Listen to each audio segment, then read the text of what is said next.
여러분 안녕하십니까?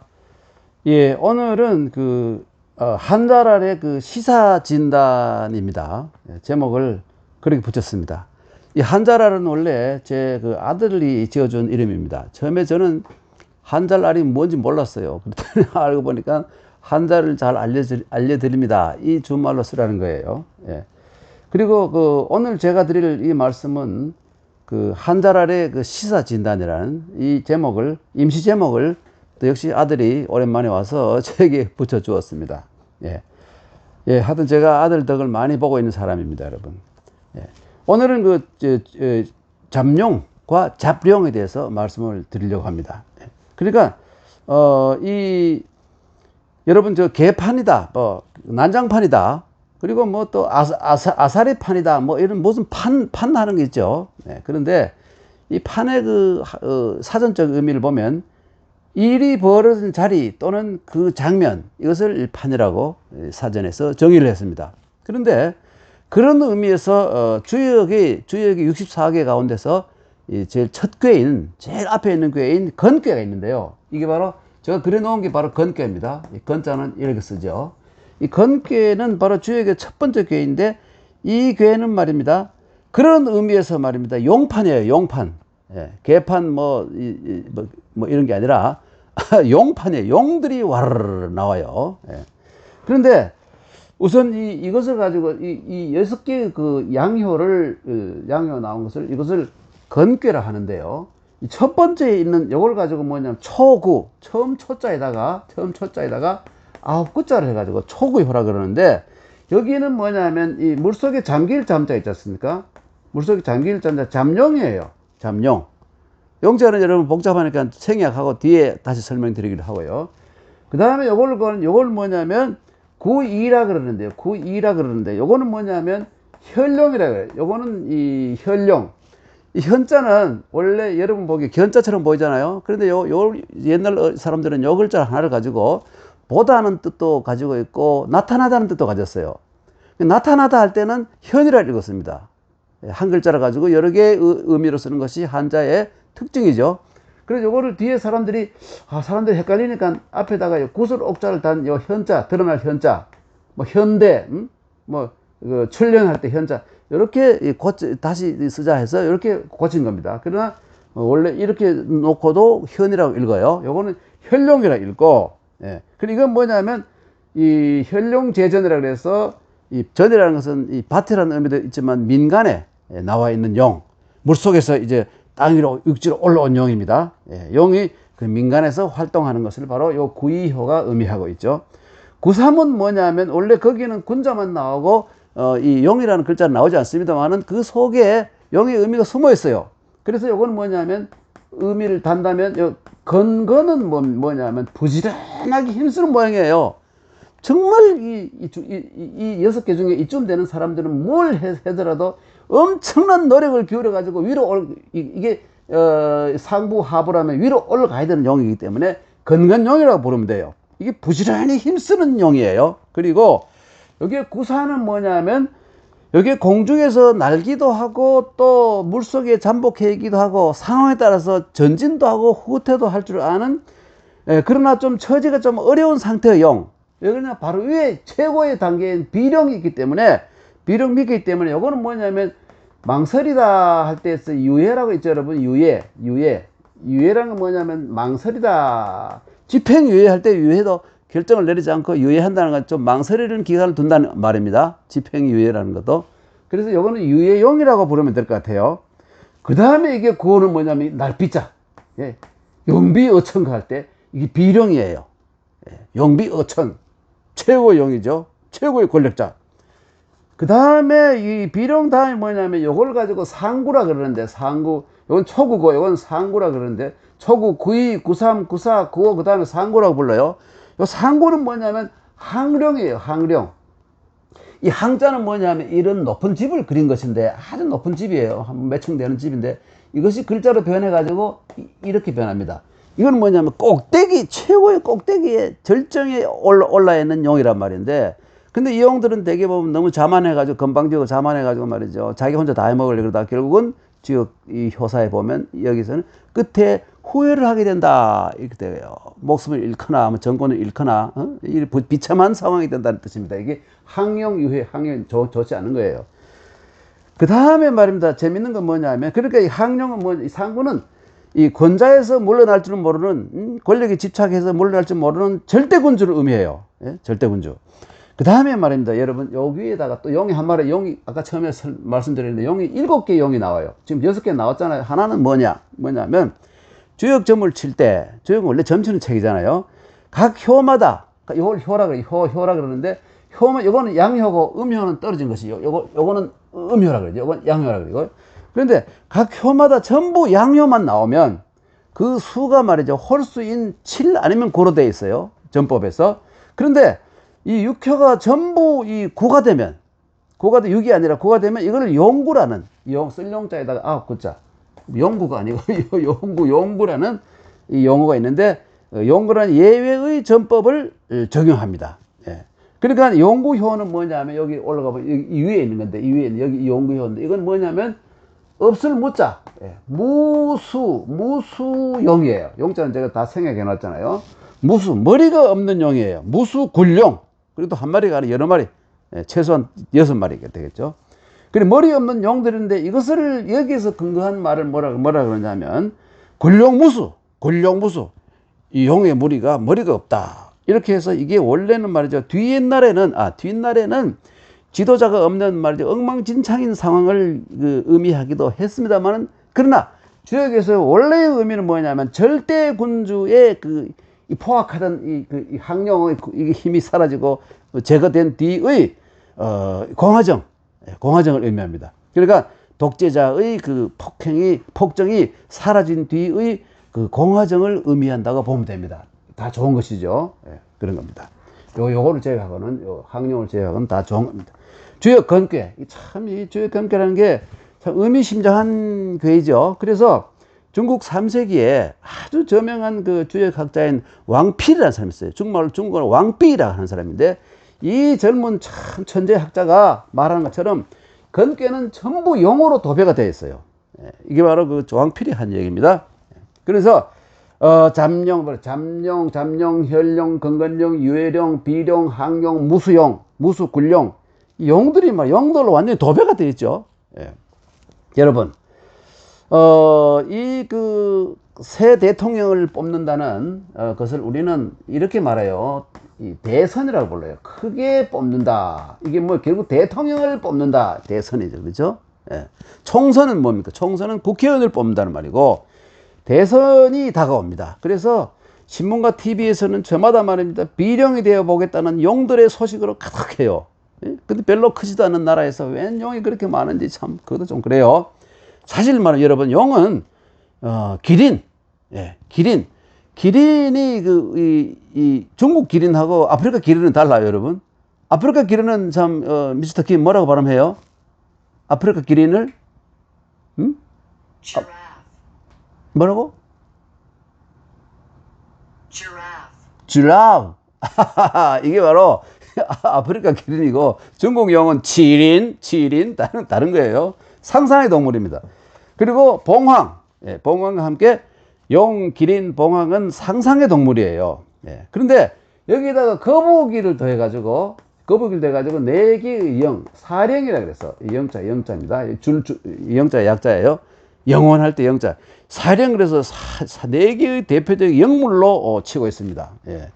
그런데 거북이만은 실제 동물이고 나머지는 전부 다 상상이죠. 그런데 갑골문에 보면 이렇게 그려졌어요. 용자가. 여러분, 용자가 갑골문을 보면 말이죠. 이렇게 그려져 가지고 이렇게 하고 이게 이 갑골문의 용자예요. 이렇게 그려져 있어요. 예. 그래서 이 뒤에 전서에 와 가지고는 말이죠. 이런 모양으로 변합니다. 전서에 와서 전서에 와서는 요렇게 하고 또 요렇게 하고 요렇게 하고 좀 모양이 참 예쁘죠, 여러분? 요렇게 하고 요렇게 요런 모양. 전서에 와서는 이렇게 변하는데 한 몇 병에 한 1000년 가까이 걸립니다만 이렇게 변했어요. 예. 그런데 우리가 쓰는 해서의 용자는 여러분 아시다시피 여기에서 출발한 바로 요렇게 하고 요렇게 지금 이렇게 쓰고 있지 않습니까? 용자, 그렇죠? 그런데 중국에서는 이게 너무 복잡하다고 쓰기 힘드니까 한마디로 하나로 줄여가지고 이렇게 씁니다, 여러분. 여러분 중국 가시면 이 뭐 간판 이런 데 보이면 이렇게 하고 점찍어요. 이게 용자예요. 이렇게 그래서 지금 아까 쓴 이 용자 이런 거 써놓으면 중국 젊은 사람, 어린 사람들 이런 사람들은 몰라요. 이 뭔 글자인지 몰라요. 그래 이렇게 해서 다 줄여가 가르쳤기 때문에 이 용자입니다. 그런데 이것이 말이죠, 분명히 뭔가 실제로 무엇을 그린 것 같은데, 이 상형이니까 상형은 뭔가를 보고 그린 거지 상상에 그린 건 없어요. 근데 그 무엇이 무엇인지를 아무도 몰라요. 아무도 몰라요. 그런데 한 가지 분명한 것은 아까 주여 교회에서 이 64효에서 교회에서 첫 교회가 용을 용파는 것처럼 분명한 것은 말이에요. 용은 오래전부터 아주 절대적인 권력을 가진 군주의 상징으로 쓰인 겁니다, 여러분. 근데 서양에서는 어땠습니까? 서양에는 드래곤 그러면 그런 상스러운 짐승이 아니에요. 악수잖아요. 사람 물로 죽이고 파괴하는 악수. 그래서 제가 항상 그럽니다만은 우리나라 동양의 용을 드래곤이라고 발음하면 안 된다. 동양의 용은 용이라고 그대로 해야지. 서양의 드래곤은 드래곤이고 완전히 그 성격이 달라요. 근데도 막 혼합해서 쓰고 있잖아요. 예, 그런 의미에서 말입니다. 이 황제나 왕처럼 절대 권력을 가진 존재도 아닌 대통령이나, 그렇죠? 혹은 대통령이 되고 싶은 사람들을 용에 비유한다는 거, 이건 좀 시대의 착오적인 것이 아닌가 생각합니다, 여러분. 예. 여러분, 잡룡이에요, 잡룡. 예. 아까 말한 그 물속에는 잠룡이 아니라 이 잠룡이라는 말이 있어요. 예. 세상에 웬 잠룡이 그렇게 많어. 이렇게 또 은근히 비아냥을 놓는 사람들 많이 있죠. 그런데 말입니다. 이 잡이라는 글자는 참 좋은 글자예요, 여러분. 여러분, 잡이라는 참 좋은 글자예요. 여기 뭐냐면 이 부분이 말이죠. 이 부분이 어드자의 변형이에요. 어드자는 뭐냐면 이렇게 저고리 모양이죠. 저고리. 이렇게 저고리 이 모양이 이 어드자 이렇게 변합니다, 여러분. 요것이 여기 이렇게 변해요. 여기 바지가 치매가 있고 저고리 모양이잖아요. 팔을 이렇게 끼고 요 팔을 끼고 머리를 저고리 모양이에요. 그 여기 있고 요 나무목이 있죠. 나무목이 있는데 그 위에 뭐가 있습니까? 새 초자가 있어요. 여기 뭡니까? 집합할 때 집자잖아요. 근데 요것도 사실 약자고 원래 보면 옛날에 이렇게 썼어요. 이렇게. 이 뭡니까? 이 새들이 나무에 앉아있다, 모여있다, 모으다, 이런 의미를 가지고 있잖아요. 그래서 요게 이 잡자는 뭐냐 하면 여러 가지 색깔을 모아가지고 만든, 집자의 그 모으다는 의미에서 여러 가지 색깔을 모아서 만든 옷이니까 요즘 우리말로 하면 딱 아주 예쁘게 생긴 색동옷, 이게 딱 바로 잡자예요. 그러니까 여러분 그 진시황 아시죠? 진시황의 그 친아빠라는 소문이 상당히 있는 여불이라는 사람, 여불이 아시죠? 여불이라는 사람이 있었는데, 예. 이 사람이 바로 이 진시황이 이 천하를 통일할 분위기가 무르익었어요. 이제 틀림없이 천하를 통일한다. 그러면 이 사상을, 이 법과 사상을 이들 밀고 나가는 것보다는 새로운 사상을 만들어야 되겠다. 통일된 사상. 뭘 할까 하다가 이 여불이가 워낙 재상에다가 돈이 많기 때문에 천하에 그 당시 최고의 학자들을 다 불러 모았어요. 제자백가에 대표적인 사람들을 모아가지고 만든 책이 바로 여시가 여불이야. 여시춘추라는 책을 만들었어요.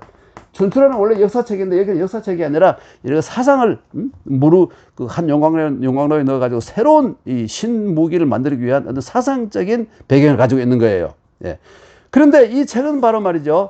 바로 잡가. 이 잡가를 대표하는 책이에요. 잡가를 대표하는 책입니다. 잡가. 예. 뭐 여러 가지 가감, 제자백가 가운데서. 그래서 제자백가의 장점을 다 끌어모은 걸 가지고 잡가라 그러는 거예요. 그런데 이건 뭐냐, 도가, 노장사장, 도가, 명가, 법가, 유가, 공자명제, 유가, 농가, 병가, 음양가, 막 이 제자백가의 장점을 다 섭취해서 이 천하 통일의 사상적 근거와 배경으로 삼기 위한 것이라고 제가 거듭 말씀을 드립니다. 그런데도 아쉽게도 진시황이 천하 통일한 후에 그대로 법가의 사상이 집착하는 바람에 이 훌륭한 책이 현실적인 영향력을 발휘하지 못하게 되었어요. 진시황이 이 법가를 좀 약간 줄여서 이 잡가를 사용했더라면 이 진나라가 싹 오래 갔을지도 모르죠. 그런 겁니다. 뿐 아니라 여불이나 또 이 잡가의 대표적인 사람이 한나라 초엽의 회남자라는 책을 편찬한 회남왕 유안이라는 사람이 있는데, 이 유안이라는 이 회남왕이 있는데, 이 두 사람이 잡가의 대표적인 사상가예요. 그런데 회남자도 바로 아까 여시춘추의 그 뒤를 이어가지고 더 확대 심화시킨 책이에요. 그런데 여기서 이제 이 잡이라는 말은 뭐냐면 무소불포. 여러분, 무소불포 아시죠? 없을 무자, 저 약자로 씁니다. 바빠가지고. 무소불포. 그러니까 포용하지 않는 바가 없는 것. 모든 장점을 다 포용한 거예요. 얼마나 훌륭합니까? 이 포용하지 않음이 없다는 의미로 써있다는 것을 말씀드리죠. 그런데 아쉽게도 여불이나 이 여불이도 결국은 아들에게 여러 상황이 문제가 좀 어렵게 돼가지고 성도라는 곳으로 이 귀향을 가서 거기서 진시황이 칼을 보내가 자살하게 하잖아요. 결국 자기가 스스로 목을 찌르 자살하잖아요. 그리고 이 유한도 모반을 하다가 또 황제가 자살하라 그래서 자살하게 돼요.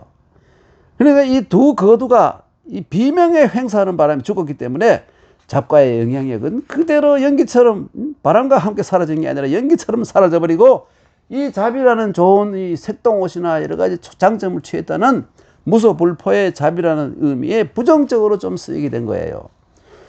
여러분, 짭새 아시죠? 짭새가 떴다. 그럼 짭새는 뭐냐면 바로 이 잡자에다가 세조자 짭새예요. 이걸 이 짭새라고, 잡새가 짭새로 바뀌었는데, 이게 사복경찰이죠. 학원에 침투해가지고 학생들이 동경을 살폈던 이 사복경찰을 짭새라고 이렇게 은어로 불렀던 것이고, 여러분, 잡질은 뭐, 잡질을 그러면 남자 여자가 바람 피우는 것이나 도박하는 것을 잡질이라고 그러죠. 그 다음에 잡놈, 저 자식 잡놈이야. 어떤 사람도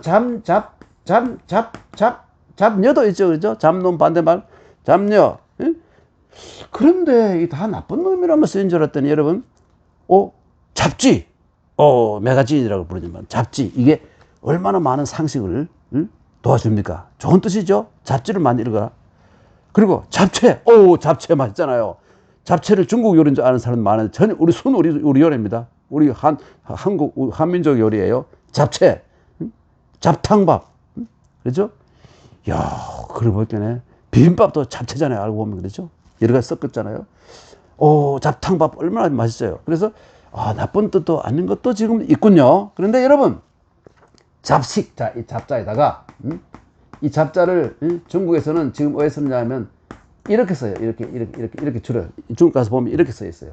너무 많이 줄여놨죠. 아무 의미가 없어요. 이게 이 9구자에다 이 나무목을 읽고 잡이라 읽어요. 정말 이상하게 됐죠. 그런데 잡식, 진짜 발음 한자를 이걸 먼저 넣어야지. 이 지식할 때 잡식 혹은 잡지식은 어떨까요, 여러분? 저는 이게 잡지식이라는 게 나쁜 의미가 아니라고 봅니다. 특히 이 시대에는 말이죠. 요즘 세상은 너무나 전문화가 되어가지고, 너무 세분화가 되어가지고, 이 전문화된 지식을 한 대에 아우를 통일식에서 이 아우를 그런 정말 잡지식이 절실히 필요한 시기라고 저는 생각해요. 이것을 이 통섭이라 그러기도 하고, 통섭이라 그러는데, 통섭을 영어로 뭐라고 하죠? 통섭? Interdisciplinary. 다시 한번. Interdisciplinary. 발음하기 힘들어요. 제 발음으로는 바다가 안 발려가지고 발음하기 힘들어요. interdisciplinary. 이거 안 되죠. 그렇죠? 그런데 이 잡지식이 정말 필요한 시기라고 생각됩니다. 저는 말입니다. 그래서 말입니다. 대통령을 용에 비교하는 게 저는 시대착오적이라고 말씀을 드렸습니다만은, 그러나 모두들 습관적으로 쓰고 있으니 이왕이면 잠룡이 필요한 게 아니라 비룡이나 무슨 혈룡 이게 필요하지 않아요. 유해룡 이 용들 그거 다 필요 없어요. 필요 없고, 우리에게 진짜 필요한 거는 이 잡룡이 필요합니다. 잡룡. 왜 잠룡이 필요합니까? 우선 기본적으로 따뜻한 인간성을 가지고 따뜻한 인성 위에다가 정치, 경제, 사회, 과학, 역사, 문화 등등의 각 분야에 최소한 상식 수준의 잡지식을 구비해야 됩니다. 그런 분을 대통령으로 모시는 거야말로 모시는 것이야말로 이 시대의 절실한 과제가 아니겠습니까, 여러분? 저는 그렇게 주장합니다. 예. 여러분, 그러면 위하여를 한번 할까요? 잠룡, 잠룡 혹은 이 혈룡, 이 잠룡, 혈룡 또 뭡니까? 그 유해룡, 비룡, 항룡, 무수굴룡 그 다 때려치우고 정말 잡지식을 가지고 국민들이 이 원하는 수준의 기본 지식을 상식을 가진 이 용이 나타나기를 바라는 의미에서 위하여를 한번 하겠습니다. 예? 그런 이런저런 용이 아닌 잡룡의 출현을 위하여. 감사합니다.